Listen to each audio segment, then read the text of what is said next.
That was awesome. Try to consolidate, minimize how much you actually have to control that you have a tactical advantage from, because this is so much space. So that right there, you see his optic is on the target, but it's called height over bore. If you were to literally shoot that weapon, he's going to be shooting that air conditioning unit, that structure. Like, he's not hitting his target from there. So that is actually wrong. You gotta be careful. You take that laser marking device and you sweep people's eyes, you will blind them. That laser is so strong. Clear.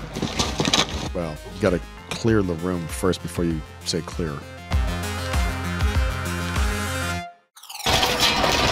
Good graphics. So I'm curious with the helicopter lights, if this is something we actually be doing, they'd probably be blacked out, and that's a bad day. Oh, that is oh, hell no. The helicopter's going down and you go out of the fast rope? Nope. That would never happen. You more likely would not be able to do that. Oh, man, that's a great action movie. There's a safe room in the basement. So again, we're back to handguns. All right, wish I had a rifle. So my one pet peeve, and I know I've said it before, and I apologize, followers, but I just wish that you could actually high port a gun and not aim at your buddy's back all the time. That's kind of #1 realism type thing. Yeah, so right away, you got to find out who's in charge of this thing, start burning paper, and find for there's an evacuation plan that is in place. Who has the key card? Okay, so there's windows. I'm like, how did they not? Oh, interesting. Okay. Are you gonna let them die? So trying to figure out the scenarios going on. Well, that could actually happen. Mercy is weak. Ooh, these dudes are brutal, but welcome to insurrection. Yeah, at this point, I mean, there's a rally point inside the embassy. Everybody's got to get to it. You burn or you sterilize as much as you possibly can, and there is literally no time for a negotiation. So like, this is what we're doing now. So our boy, here we go. Our boy here's got to get employed pretty quick. Just throwing a grenade and hoping it's going to help. Take it. Good. Yep. It's interesting. There's so much chaos and pandemonium going on. Like the tactics, you've got to. I mean, they're going on the fly, like typical. But so far we don't have a sense of. What is it? Just kill all the bad guys, and that's the objective here. Or are we? Because typically you can collapse back to somewhere, and everybody knows to meet. So then it helps you not have to clear this whole thing and let them have portions of it. Because we really have like a handful of guys against a whole city, pretty much. That was awesome. End it. It's called a security round. If anybody wants to know how quickly things like this can happen, a good movie to watch is 13 Hours. Knew some of the guys, not only that filmed it, but knew some of the guys that were on the actual op. And it's a good movie to watch. I like the realism of it. I do. I mean, I like you got the panic voices, you got the real verbiage, you got people that are doing what you asked them not to do.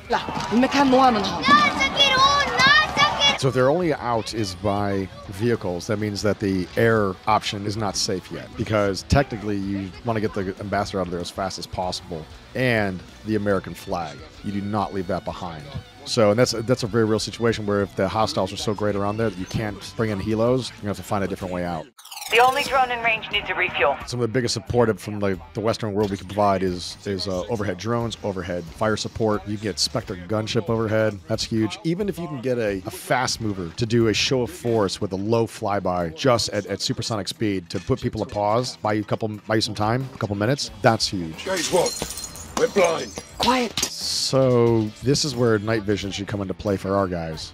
And that's one thing I learned, is that no matter daytime op, nighttime op, from doing a deep dive into Black Hawk Down, doing a deep dive into The One That Got Away, Hour 20, which are all books that I read, there's certain equipment that I would take no matter what, just because you never know how sideways the op is going to go. They've obviously can see your flashes, so if you just sit in one place, continue to shoot from one place, it's not going to help you very much. They're eventually going to hone in and you're going to walk their rounds in. Got to keep moving. Just a little bit. Make them adjust their sights. The danger of this is them targeting in on you, ranging you because of that. Yep. And that is real. So you got this massive building, massive space, all these people that you're trying to control, little team. Try to consolidate, minimize how much you actually have to control that you have a tactical advantage from, because this is so much space. Birds inbound for close air. I'm curious of what their objective is, because the ambassador's now dead. Are they supposed to get the good guys out of there? We have a drone on station. I need you to mark targets. Start painting targets. Get those hellfires come raining down.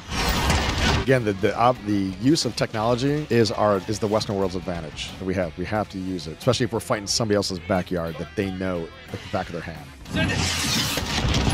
Move out. He's got to be careful. You take that islid and that laser marking device, and you sweep people's eyes, you will blind them. That laser is so strong. Start!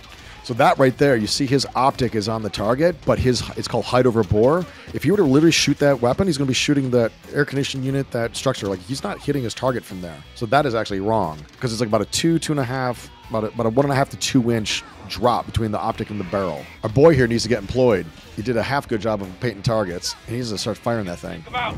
I go. Go with the deer. Take out that wall. I'm not sure the point of actually leaving the compound, because again, what's our objective? Help me over the wall. Probably want to do it in a different place rather than underneath the street light. Dark area may be better. The hand-to-hand fighting that we're seeing, like the incorporation of coming in with guns and going hand-to-hand, is getting a lot better. That's pretty cool. Upstairs. That is the difference between competitive shooting and combat shooting. Competitive shooters shoot what they see. Combat shooting will do things like that. Get out.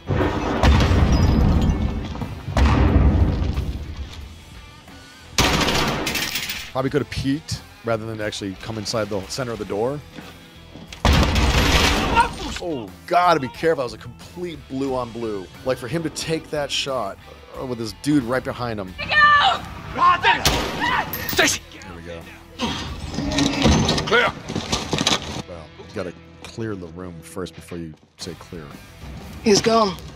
I like the game. I like the game for certain reasons. I wish I had a little bit more context as to what our mission was, because if you're talking about an embassy siege, typically the town's overrunning it, and you got to get the embassy and as many people out to safety. And it went from what I thought we were going that direction to all of a sudden we were just blowing past people. There was no corralling of the people, no movement of getting vehicles in or air support in to get people out.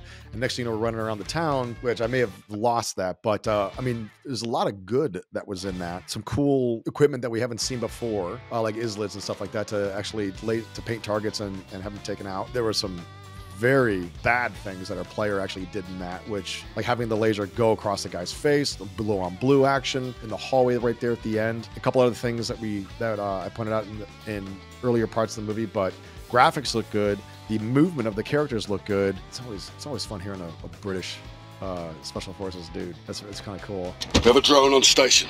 I need you to mark targets. So, the beginning, that is a great, I felt like I was watching a Tom Cruise action movie, which only he could pull it off. And I mean that in a good way. But like when the helicopter gets hit and is going down, you're not jumping out of a helicopter in that regard, grabbing onto a fast rope and like swinging off and hitting the top of the roof. So that was entertaining to watch. Great graphics, the explosions, the night, there's something to be learned for that. And again, if people want to understand a bit more about what an embassy siege looks like, what kind of the objective is in that, definitely go watch the movie 13 Hours.